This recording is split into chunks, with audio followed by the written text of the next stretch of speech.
আর বলো না, তোমার কথা শুনিয়ে যে লেট করে যে কি ভুল হয়েছে তা বলার বাইরে। মানে ম্যাডাম বুঝলাম না। আরে তুমি যে বললে যে কয়েকদিন পরে যাইয়ে নে, হ্যাঁ ও বাবা, ফুটোদের বাড়ি যাই দেখি কি ফুটোরাই হ্যাঁ আগের থেকে ছাড়া পেয়ে গেছে। কি বলছেন ম্যাডাম?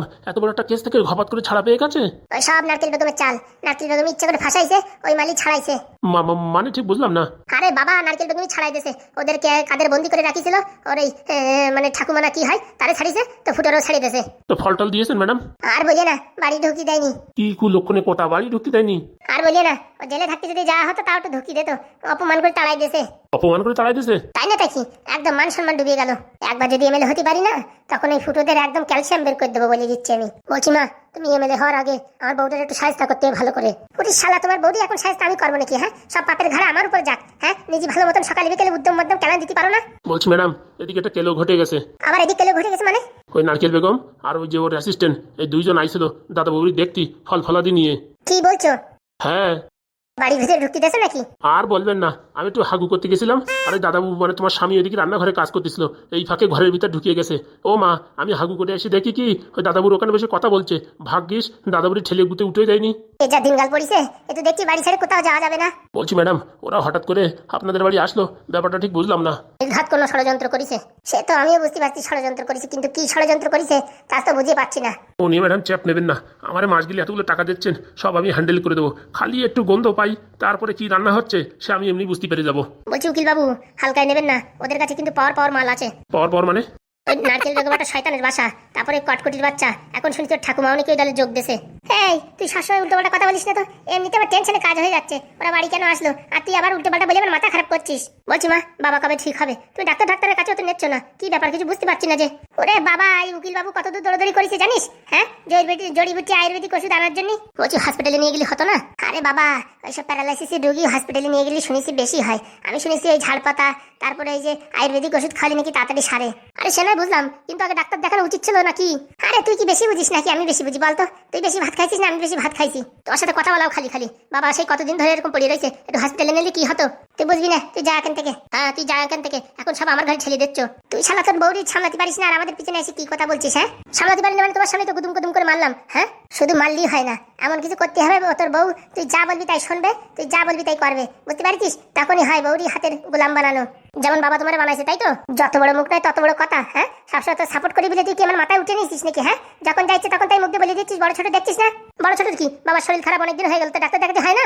হ্যাঁ হ্যাঁ, আমার স্বামী আমার মাথায় বোধ নাই যে কি করতে হয় কি না করতে হয়, তুই বলবি তারপর করবো, তাই তো? ধুস, তোমার সাথে কথা বলা খালি খালি। যা যা যা, বউ যা বলে তাই শোন, যা বউর হাত পা টিপে দে, যা। হাত পা টিপে দেবো আমি? আমার কোনো খাইয়ে কাজ নাই, ওই পারবি, যা। বলছি ম্যাডাম, হ্যাঁ আমাদের ভাইপো তো ভালোই কথা শিখে গেছে। শিখবে না? ওই কূটনীতি থাকে না, ওই কূটনীতি সবসময় ঘরের ভিতর কুটকুট কথা বলে, সেই সব শুনে শুনে শিখেছে। না তো আমার ছেলেরা যেভাবে মানুষ করেছি, ও এইসব মুখী ভাষা কোনদিন আনতে পারে? আজকে আমার মান সম্মান দিচ্ছে না, আমার মুখের সামনে কথা বলছে। বলছি কি ম্যাডাম, আপনার জানাশোনা কোনো ডাক্তার আছে? কেন? বলছি কি জানাশোনা ডাক্তার থাকলে বাড়ি একবার ডাকিয়ে আনার দরকার ছিল, আপনার ছেলের সামনে একটু সিম্প্যাথি ক্রিয়েট করার জন্য। না তো নিজের ছেলে যদি আপনার বিরোধী হয়ে যায় তখন তো ভোটে জিতাই মুশকিল। কি বলছো? ঠিকই বলছি, দেখেন জানাশোনা কোনো ডাক্তার থাকলে পারে একটু ডাকিয়ে বাড়ি আসে, একটু ব্লাড প্রেশার চেক করে যাবে, আর কিছু ইঞ্জেকশন ফিনজেকশন কিছু করার দরকার নেই। আচ্ছা ঠিক আছে, আমার জানা ডাক্তার আছে। তাহলে তো ঝামেলা মিটে গেল। একটু দেখাই দেন, ওই দেখি ছোট দাদাবাবুরও মনের একটা স্যাটিসফাই হয়ে যাবে। সে নয় ডাকালাম, কিন্তু নারকেল বেগম হঠাৎ করে ফল নিয়ে আমাদের বাড়ি আসলো কেন? কে জানে। বলছি কি, আবার চার দোকানের লোকজন দেখেনি তো? সেটা ম্যাডাম আমি কি করে বলবো। আবার বললো না, আমরা যে জন্য ফুটোর বাড়ি গেছিলাম একটু সিম্পেথি ক্রিয়েট করার জন্য, ওই নারকেল বেগম তো সে কাজের জন্য আসেনি আমাদের এখানে, নাকি তা কে জানে? চাপ নেবেন না, আমি আছি, সব হ্যান্ডেল করে দেবো। এমনিতেই এখন নারকেল বেগম মোটামুটি সবার চোখের শত্রু হয়ে গেছে, বদনামিতে আছে, বুঝতে পারছেন? হ্যাঁ, আপনার ফেভারিট সবজন কথা বলবে। বলছি ম্যাডাম, কিছু টাকা পয়সা হলেই গরিব মানুষের একটু কাপড় বিতরণ করলে কিন্তু এই সময় ভারী সুন্দর একটা ফ্রেম হতো। টাকা পয়সা যা ছিল সব তো প্রায় খরচা হয়ে গেছে, এখন যা আছে আমার বরের নামে আছে। তা বলছি, ওই দাদাবুর আঙুলির ছাপ্পা নিয়ে টাকা উঠুন যায় না? আরে হারামজাদা আবার সই করেছে, ছাপ্পা দিয়ে টাকা উঠলে তো ভালো হতো, তাই তো মোটামুটি এরকম কমাই থাকতো আর ও সব টাকা চুষে খেয়ে নিতাম। বলছি তাই কয়টা আগের থেকে ব্ল্যাঙ্ক চেকে সই করাই নিতেন। কো বাবা, ওই বুড়ো শালা সই করবে, মরে যাবে তাও সই করবে না, তুমি কি ভাবো? তাহলে ব্যাংকের লোকেদের সাথে কথাবার্তা বলে নিলে হয় না? আপনি তো নমিনি আছেন মনে হচ্ছে, বলবেন এই অবস্থা স্বামীর চিকিৎসার জন্য টাকার দরকার, তা আপনারা ওই টিপসই নিয়ে আর আমার সাক্ষী নিয়ে টাকাগুলো দেন। কথায় যুক্তি আছে, দরকার হয় ব্যাংকের ম্যানেজারের বাড়ি ডেকে নিয়ে আসবো, কি বলো? একদম ম্যাডাম, একদম ঠিক আছে, দেখছি এ বিষয়ে আমি কথা বলি। এই সময়টা টাকাটা খরচা করা খুবই দরকার ম্যাডাম। আচ্ছা তুমি টেনশন করো না, আমি জোগাড় করছি, কিন্তু নারকেল বেগম আমাদের বাড়ি কিসের জন্য আসলো সেটার খবর নাও তো। দেখছি ম্যাডাম, দেখছি, আমি গোয়েন্দা লাগাচ্ছি। তাড়াতাড়ি। আগে বলছি বুড়ো ছানাইটা রে, একটু জল টল দাও, আবার ওই ওষুধ টষুধ খাও, আর মাথা ঝাড়া দিয়ে না ওঠে। আচ্ছা ম্যাডাম, আমি যাই এখন সন্ধ্যের ডোজটা দিয়ে দিচ্ছি। ঠিক আছে। বলছি কি ঠাকুমা, তুমি এখন খুশি তো? স্যার খুশি। শালা বিষয় সম্পত্তি এত কিছু রঙিন রঙিন লাইট ফাইট দেখিয়ে সহ্য হয়? এইসব আমার নামে করে দে। এটা কিছু এইসব কথাবার্তা বলো না, এর জন্য আমার ভালো লাগে না। ভালো লাগে না মানে? আর তুই আমার মুখের উপর তর্ক করছিস? হ্যাঁ, তোর তো ভারী সাহস হয়ে গেছে। এতদিন পর্যন্ত মাথা উঁচু করে কোনদিন কথা বলতে পারিস না, আর এখন আমার মুখের উপর মুখ তুলে কথা বলছিস? তুমি জানো নারকেল বেগমের কি পাওয়ার জানো? আর তোর আমি এতদিন ধরে ট্রেনিং গেছি কি গাব খাতি? আরে বাবা, নারকেল বেগম এখানে বসে ওই ব্যাঙ্গালোরে পাদু চাকরি করতো, ঘাপাত করে চাকরিটা খাইয়ে নিল। আর আমি আর তুমি টাকা পয়সা নিয়ে পালাই গেলি, মাটির তলাতে উঠেই ওই মানে ডুবন্ত তেলের ভিতরে আমাকে চুবোবে। আরে এসব ভয় পাচ্ছিস কেন? তুই টাকা নিয়ে একবারে মানে বিদেশে চলে যাবো, ওই দুবাই, আমেরিকা, থাইল্যান্ড, ইংল্যান্ড এইসব জায়গায় চলে যাবো। তুমি এখানের ভাষা ঠিক করে বলতে পারো না, তোতলা মতলা খাও, আর তুমি আবার বিদেশে চলে যাবা। ওখানে গেলি হ্যাঁ খেদাই দেবে, বুঝতে পারিস? আরে না, শুনেছি যাদের কাছে অনেক পয়সা থাকে তাদের ওখানে নাকি বসতি দেয়। তা তুমি কত টাকার বসতি নিয়ে যাবা? প্রায় 2-3 কোটি টাকায় বিদেশে এক কাটা জায়গাও হবে না, বুঝতে পারিস? ওরে শালা দরকারে ওখানে বেশি ভিক্ষে করে মোটামুটি 6 মাসের ভিতরে একটা কুড়িয়ে ঘর তৈরি করে নেবো। ওই রকম ভাবিও না, ওখানে ওই হাঁকতে গেলেও পারমিশন লাগে, বুঝতে পারিস? এইসব ছাতা মাতার কথা বলিস না তো। আমার সব বিষয় সম্পত্তির দরকার। আমি বাবা পারবো না, আমি বলে দিচ্ছি নারকেল বেগমের বিশাল পাওয়ার। একবার চুরি করে আবার ফেরত নিয়ে আসি। হ্যাঁ, আমি আর পারবো না বাবা, এত রিস্ক নিতে পারবো না। আজকাল তোরে আমি দেখতেছি তুই নারকেল বেগমের ফেভারে চলে যাচ্ছিস, বুঝতে পারতেছি না। আরে বাবা, তুমি মানে অন্য জায়গায় এতদিন আমরা হাত মারিছি, চুরি করেছি, ছেঁচড়ামি করেছি, কোনো ব্যাপার না, কিন্তু এইসব টাইগার লোকের সাথে পাঙ্গা নেওয়া উচিত না। তুই হার মানিয়ে যাবি, তুই হার মানিয়ে যাবি। আমি তোর ট্রেনিং দিলাম, আমার নাতিন হয়ে তুই হার মানিয়ে যাবি? বলছি কি ঠাকুমা, কিছু কিছু সময় হার মানে যাওয়া ভালো হয় জানো। তুই চোখ রাঙায় কথা বলছিস কেন? আরে কোথায় চোখ রাঙাইছি? ও তো আমি এমনি বলছি। তুই এই বিষয় সম্পত্তি আমার নামে করতে পারবি কিনা তাই বল। দেখো ঠাকুমা, তোমার ভালোভাবে বলছি যে নারকেল বেগমরে বলো দেখে নে 1-2 কাঠা জমি দিয়ে দোকানদারি খুলে দেবে না, তখন ভালোভাবে ব্যবসা করলে আমাদের বেঁচে থাকার কোনো অসুবিধা হবে না। তোর কি মনে হয় আমি দোকানদারি করার জন্যই জন্ম নিছি? হ্যাঁ, আমি আমার মা মরার বাপ মরার পরে প্রতিজ্ঞা নিছি যে আমি বিশাল বড় লোক হবো। আর কবে বড় লোক হবা? চুল তো পাকিয়েই গেছে, আজ বাদে কাল পটলে চলে যাবা। এখন তুমি এরকম বললি হয়? কি বললি হারামজাদা? তুই তো আগে আমার ভয় পাতি, এখন তো আমার দেখে ছ্যাবলার মতন হাসছিস। তোর ব্যাপার ছ্যাপার কি? আরে ঠাকুমা রাগারাগি করো না। কি আছে দিদি? আর বলবেন না, ছেলেটা যখন আপনার কাছে পাঠিয়েছিলাম তখন খুব ভালো ছিল, এখন এত বড় বিয়াদব হয়ে গেছে, আমার মুখি মুখ তুলে কথা বলছে, আর ভয় তো দূরের কথা, ভয়ও পাচ্ছে না। কি মন্ত্র করেছেন? কি যে বলেন দিদি, কি যে বলেন দিদি, কটকটির মতন ছেলে হয়? ও তো একদম নম্র ভদ্র, ওর মতন ভদ্র ছেলে এই পৃথিবীর বুকে নেই। কত ভদ্র হলি এই পৃথিবীর বুকে বাঁচে থাকা বড় দুষ্কর হয়ে পড়িছে। বলছি কটকটি কি নিয়ে ঝামেলা হচ্ছে? হ্যাঁ, আমি নিচের থেকে উপরে উঠে আসলাম। আর বলবেন না, ওই আমার ঠাকুমা বলছে কি যে 2 কাঠা জমি হলি পারে একটা দোকান দিয়ে ঘর বাঁধতে থাকতে পারতাম। বলছে এরকম ভাবে ম্যাডামের বাড়ি কতদিন থাকবো?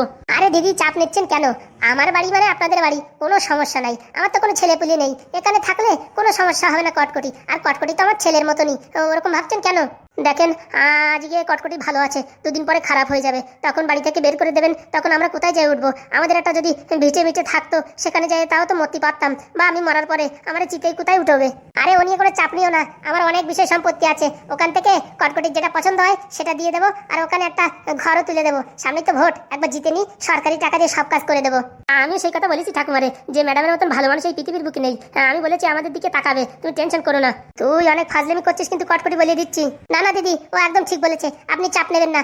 ওর বিয়ে থার, ওর ছলমের খরচা যাবত সব কিছু আমি বহন করব, আপনি চাপ নেবেন না। এই বলেই তো ছেলেটার মাথায় উঠেছেন, এখন আমার কোনো কথা শুনছে না। ওইসব শোনাশুনি পরে।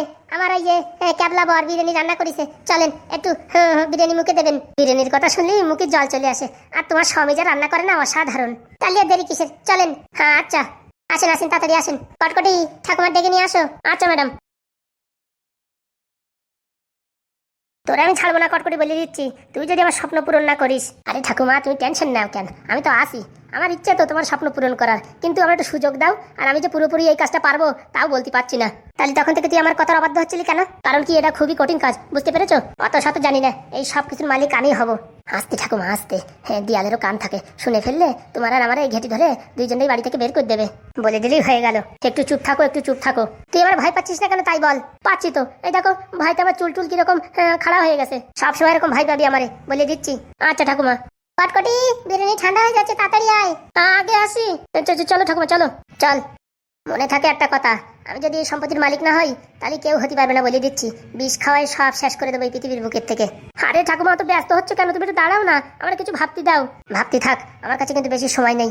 কিছুদিন উপভোগ যদি না করতে পারি পয়সা পানি, তা কি করে কি হবে? সময় দাও, আমার একটু সময় দাও। যা পারার কর তাড়াতাড়ি। আচ্ছা। বলছি বৌমা, এই সাত সকালে তুমি ব্যাগ নিয়ে দাঁড়িয়ে আছো কেন? কেন আবার? আমি বাপের বাড়ি যাবো। আরে সে নয় বুঝলাম বাপের বাড়ি যাবা, কিন্তু এত সাত সকালে এখনো বাড়ির লোকজনকে উঠে পারলো না, হ্যাঁ মুখ বিরাজ করে পারলো না, হ্যাঁ তার আগে তুমি বাপের বাড়ি চলে যাবো মানে কি ব্যাপার স্যাপার বুঝছি না যে। বুঝবেন কি করে? আপনার ছেলের যে 50,000 টাকা দিতে বললাম, বান্ধবীর বিয়ে কেনাকাটা খরচা কাটি আছে না। আরে বাবা সে নয় বুঝলাম, তাই বলে সাত সকালে ব্যাগ নিয়ে বেরোলে কি সমাধান হবে? আমি চলে যাবো, আমি এখন থাকবো না। আরে বাবা আমি পাদুকে বলছি তুমি এরকম রাগারাগি করো না, বৌমা ঘরের ভিতরে যাও। বলছি হাগুদা ব্যাপারটা বুঝলাম না। তুই ঝপাত করে যা তো, এই পাদুরিটা কিনে যা। হ্যাঁ এখনই যাচ্ছি। যাও বৌমা, রাগারাগি করো না, ঘরে গিয়ে ব্যাগটা রাখো। না না, আগে আপনার ছেলে আসুক, তার সাথে কথা হবে তারপরে। আরে বাবা বিয়ের পরে এই প্রথমবার বাড়িতে আইসো, আর এইভাবে রাগারাগি করে চলে গেলে হয়? আর তোমার গ্রামের লোকজনও বা কি বলবে? যে যা বলে বলুক, আমি চলে যাবোই। আরে বাবা টেনশন করো না, পাদু যদি টাকা না দেয় আমি দেবো। আর টাকা দেবে না কেন? তুমি দাঁড়াও, এক্ষুনি ওর এটিএম থেকে টাকা তোলা, আমি তোমার টাকা দিচ্ছি। আপনি ব্যাপারটা বুঝছেন, কিন্তু ও বুঝছে না। মাসখানেক হয়ে গেল বলছি টাকা দাও টাকা দাও, সেই টাকার কথা শুনলে পারি মানে কি ওর মাথা চক্কর এসে যাচ্ছে। চিন্তা করো না বাবা, চিন্তা করো না, আমাদের অভাবের পরিস্থিতি তো, চারিদিকে সব তো পাদুই হ্যান্ডেল করছে, বুঝতে পারছো? আর নতুন নতুন চাকরি পেয়েছে তো, টাকা পয়সা হাতে সেরকম নেই, তার জন্য বোধহয় তোমাকে এরকম বলছে, না তো পাদু তো এরকম ছেলে না। ওইসব কথা বলে কোনো লাভ নেই, আমার এখন টাকার দরকার। আমার দাদুর কথা দিছি, আমার বান্ধবীর একটা বিয়ে ভালো একটা গিফট দিতে হবে, তাই মান সম্মান কিছু থাকবে না। সে হুশ খবর কি তোমার ছেলের আছে? তুমি চিন্তা করো না মা, তুমি ঘরে যা আরাম করো। হ্যাঁ আমি পাদুর সাথে কথা বলছি। আমি ওদের সাথে জানি না, যতক্ষণ না বলবে টাকা দিচ্ছে ততক্ষণ আমি এইভাবে দাঁড়িয়ে থাকবো। আর আজকে আমার যদি টাকা না নিয়ে যেতে হয় তাহলে কিন্তু বলে দিচ্ছি আমি আর এই বাড়ি ফিরবো না। আরে বৌমা তুমি ওরকম কথা বলো না, পাদু যদি টাকা না দেয় আমি যেখান থেকে বাড়ি সুদি হোক যেখানে হোক ধার করে হোক দেনা করে হোক আনিয়ে তোমার টাকা দেবো, তুমি টেনশন করো না মা। আচ্ছা আমি এখানে দাঁড়িয়ে আছি, আপনার ছেলেকে ডাকেন। কাকা ব্যথা ট্যাথা কমেনি নাকি? কমিছে রে ভাইপো কমিছে, একদিনে কি আর কমে? কি বড় বড় লাঠি দিয়ে খেলাইছে, তো ব্যথা কমে নাকি? রক্ত সব দৌড়াই রয়েছে। তুমি চিন্তা করো না, আমি একটা ছপ করে একটা আয়ুর্বেদিক ওষুধ বানাই দেবো, সেটা খেলে পারেই দেখবো তোমার ব্যথা বেদনা কমে যাবে। পাদু হ্যাঁ হ্যাঁ কাকা, কি ব্যাপার বাবা? পুরো তাল তো বুঝে পাচ্ছি না। মানে কি কি হয়েছে রে? হ্যাঁ ঢাবনা কি হয়েছে আর কি শুনবা? কেন কাকা কি হয়েছে? বৌমার টাকা দেওয়ার কথা দিসনি কেন? সকালবেলা দেখে কি কীর্তন লাগাইছে, আবার সেই টাকা নিয়ে পড়েছে এখন। কিসের টাকা রে পাদু? আর বলো না কাকা 50,000 টাকা চাইছিল, ওর দাদুর নাকি 20,000 টাকা দেবে, আর ও একটা কি কিনবে, আর ওর বান্ধবীর বিয়ে নাকি একটা গিফট দেবে। সে দাদুর নাই দিল 20,000 টাকা, ও কি কিনবে? আর ওই বান্ধবীর কি এত বড় গিফট দেবে যে এত টাকার দরকার? হ্যাঁ 2-4-500 টাকা ছাপা শাড়ি দিলেই তো হয়ে যায়। বিয়ে তো এখনো করো না, এটা কি বুঝবা? ও কথা বলিস না, 2 বিয়ে করেছিলাম মনে আছে তোর? সব কথা ছাড়ো, এখন চলো ওই ঘরে। আমি এই চেহারা নিয়ে বৌমার সামনে যাবো না। আরে বাবা কি হয়েছে গেলি পারে? বলছি কাকা আমার জাতি হবে। আরে সে ব্যাগ ট্যাগ ধরে দাঁড়াই রয়েছে আর বলিস না, তুই না গেলি সে সমাধান হবে কি করে? আর ওই ঝপাত করে টাকাটা দিয়ে দিত, আর ভাল লাগে না। হ্যাঁ তোর বাবারে আমারে যেসব কথা বলছে আর বলার বাইরে, কি আর বলবো কাকা, টাকা পয়সার এখন বিশাল সমস্যা। কেন মাস গেলি তো 3 লাখ টাকা বেতন, টাকা 50,000 টাকা দিতে তোর কিসের অসুবিধা? আর বলো না, একটা ঘটনা ঘটে গেছে। ঘটনা ঘটে গেছে মানে? এই যে আমি কালকে বাড়ি আইছি না, আসার সাথে সাথে আমার ফোনে মেসেজ আইছে আমার আর চাকরিটা নেই। কি বলছিস চাকরি নেই মানে? হে হে ভাইপো তুই কি বললি? কথা শোনার আগে আমার হার্ট ফেল করে মরে যায়নি কেন আমি? কেন তোর চাকরি নেই কেন? তোর মতন ভালো স্টুডেন্টের চাকরি নেই কেন? ওই সব শালা ওই হারামজাদি ওই নারকেল বেগমের কাজ। কি করিস ওই হারামজাদি? জানি না কোথাতে কি করিয়ে আমার ওখানে হাবিজাবি কথা বলাইয়ে বলিস আমি নাকি ভুংচুং করে পরীক্ষা দিয়ে চাকরি পাইছি, আমার কাগজপত্র নাকি সব ডুপ্লিকেট জাল। তুই চাকরি করিস ব্যাঙ্গালোর, নারকেল বেগম থাকে এখানে, এখান থেকে ওখানে কি করে খুঁজা মারলো? সেই কথাই বলে কে, রাত্রির থেকে আমি সারা রাত ঘুমাতে পারিনি। এখন বউটা টাকা চাইছে, আমি টাকা কোথাতে দেবো বলো? চারিদিক দিয়ে ঝামেলা, চারিদিক দিয়ে এক আমার উপরে এরকম অ্যাটাক হলো, 2 তোর চাকরিটা গেল, এখন কি হবে কে জানে। বলছি নেদনডের কথা বলেছিস? ও এখনো জানে না, শুধুমাত্র লাল ব্যাটারি জানে। ওই জায়গায় তো ভুল করেছিস, নেদনডে জানানোর দরকার ছিল। ওর মাথা গরম, কোথাতে কি করবে তাই কিচ্ছু বলিনি। বলিসনি কেন? কালকে এই ঘটনা ঘটেছে তুই আমাদের ডাকে বলিসনি কেন? বউর সামনে এসব কথা বললি বউকে সংসার করবে, ছাড়িয়ে দিয়ে চলে যাবে, আর গ্রামবাসীর সামনে এরকম হাসি ঠাট্টা হয়ে যাবে না। হ্যাঁ তোমরা কারোর মুখ দেখাতে পারবে না, আমিও কারোর মুখ দেখাতে পারবো না। শোন তুই তো কোনো হাবিজাবি করিসনি, সব একটা সিস্টেমের ফল, বা কেউ একটা ভুং ভাং করিছে, এসব তো জানাজানি হয়ে গেলি পারে, ক্লিয়ার হয়ে গেলি পারে, তোর চাকরি তো কেউ নিতে পারবে না। তুই অরিজিনাল পরীক্ষা দিয়ে তোর কাগজপত্র দিয়ে চাকরি পাইছিস, তোর আবার কিসির ভাই? বলো না কাকা, সব হচ্ছে পয়সার খেল, পয়সা খাইয়েছে হয়তো। কিন্তু ভাইপো আমি তো যতদূর জানি তুই তো এরকম বসে থাকা ছেলে না। হ্যাঁ তুই এরকম চুপচাপ রয়েছিস কেন? হ্যাঁ অন্য সময় হলে তো তুই তো ঘুড়ুম করে যাইয়ে নারকেল বেগমের মাথা ফাটাই দিতিস। এখনো পুরোপুরি ভাবে জানা যাচ্ছে না এই কাজটা কে করেছে, নারকেল বেগম করেছে কি অন্য কেউ করেছে। মানে হ্যাঁ এখন আমি পুরো কনফার্ম হতে পারিনি, ব্যাঙ্গালোরে গেলেই জানতে পারবো ব্যাপারটা কি করে কি হয়েছে। তো ঝপ করে চলে যান না তো, দাঁড়াই দিচ্ছিস কেন? এখন আমার বউটারে কি করে সামলাবো? ওরে 50,000 টাকা না দিয়ে তো আমি কোথাও জাতীয় পাচ্ছি না, এদিকে শ্বশুর বাড়িও জাতি পাচ্ছি না। তুই টেনশন করিস না, আমি দেখছি কি করা যায়। বলছি কাকা এখন আমি কি করবো, কিছুই মাথায় কাজ করছে না। চিন্তা করিস না, কিছু একটা ব্যবস্থা হবে। এই ব্যাপারে সবচেয়ে আগে নেদনকে জানানো উচিত, কিন্তু জানাতে গেলে আমার বউর কানে গেলি পারে তো বিশাল বড় সমস্যা হবে। তাই চাচ্ছি বউটা আগে যদি বাপের বাড়ি চলে যায়, আমি তখন এই দিক দিয়ে এই ঝামেলা টামেলা মিটাতে পারবো। তাহলে এখন আমাদের 50,000 টাকা কোথা থেকে আনবো? বলছি আগে যেরকম ভাবে নিছিলাম সেরকম ভাবে নিলে হয় না। আগের বার তো 50,000 নেদন জোগাড় করেছিল, বলেছিল, হ্যাঁ এখনো সে টাকা ক্লিয়ার করা হয়নি। হ্যাঁ তারা কি আর টাকা দেবে? তার জন্য তো আমি কিচ্ছু বলিনি কাকা। নাদন এত ছোট হয়েও এত টাকা পয়সা ইনকাম করছে, আর আমি দেখো তোমাদের কাছে টাকা নিয়ে সে টাকা শুধাতে পারলাম না, আর উপর থেকে এখন অনেক দেনাদায়ী হয়ে গেছি। আমি তো এখন লজ্জায় মুখ দেখাতে পারছি না। ও কথা বলিস না পাদু, তুই চুপচাপ থাক, আমি দেখছি কি করা যায়। তুই আপাতত বৌমার সামনে যাই বল যে টাকা তোমার 2-3 ঘন্টার ভিতরে দিচ্ছি। কিন্তু 2-3 ঘন্টার ভিতরে আমি টাকা কোথায় পাবো? আমার অ্যাকাউন্ট ঝাড়ি 5-7 হাজার টাকা হতে পারে। এই আসার সময় এতগুলো টাকার টিকিট কাটলাম, সব টাকা তো জলাঞ্জলি হয়ে গেছে। চাপ নিস না, তুই যাই বল, তারপর দেখছি আমরা কি করা যায়। যাই বলবো, তারপর 2-3 ঘন্টার ভিতর টাকা না দিতে পারলি তো আবার খিস্তি খামারি করবে বউডা। আরে তুই বল তো, আমি আছি তো নাকি? ও ফুটোদা কিছু বলো না কেন? হ্যাঁ হ্যাঁ হ্যাঁ ভাই, আমরা আছি তো, তুই টেনশন করিস না। বৌমার যাই বল যা। দেখো কাকা, একবার বলার পর টাকা না দিতে পারলি কিন্তু তোমরা মান সম্মানে পড়বে, আমিও মান সম্মানে পড়বো। আর গ্রামের মানুষের সামনে চিচামিচি করলি লজ্জায় মুখ দেখানো যাবে না। আমাদের উপরে একটার পর একটা ঝামেলা চলে আসছে, আমি কিন্তু কিছুই বুঝতে পারছি না।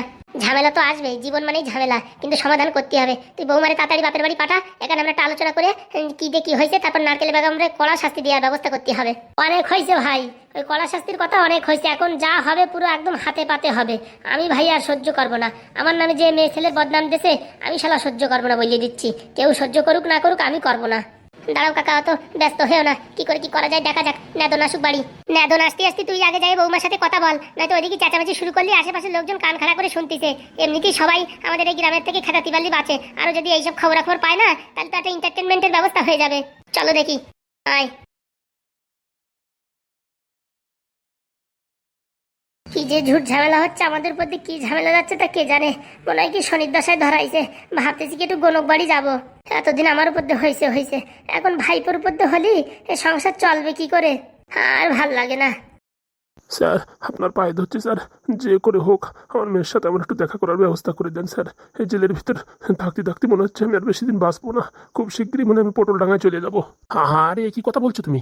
ঠিকই বলছি, শরীরের অবস্থা যা, তাতে মনে হচ্ছে না যে ব্যাটারি আর বেশি দিন চার্জিং থাকবে।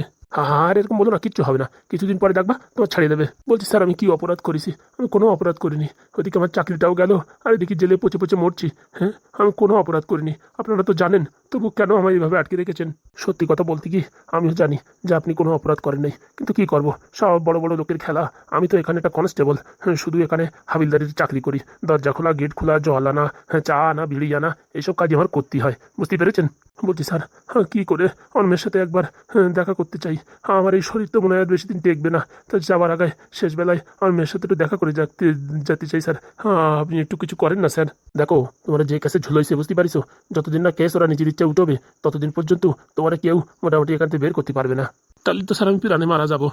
মারা যাওয়ার আগে আমার শেষ ইচ্ছা একটু আপনি একটু পূরণ করে দিন, যে করে হোক আমার মেয়ের সাথে আমার একটু দেখা করাই দিন। যতদূর জানি তোমার মেয়েরও ওরা আটকায় রাখিছে, বুঝতে পারিছো? বাড়ির বাইরে থাকলে তো তোমার সাথে একবার না একবার দেখা করতে আসতো। তাহলে আমি এখন কি করব? কি করলে আমার মেয়ের সাথে একবার দেখা হবে?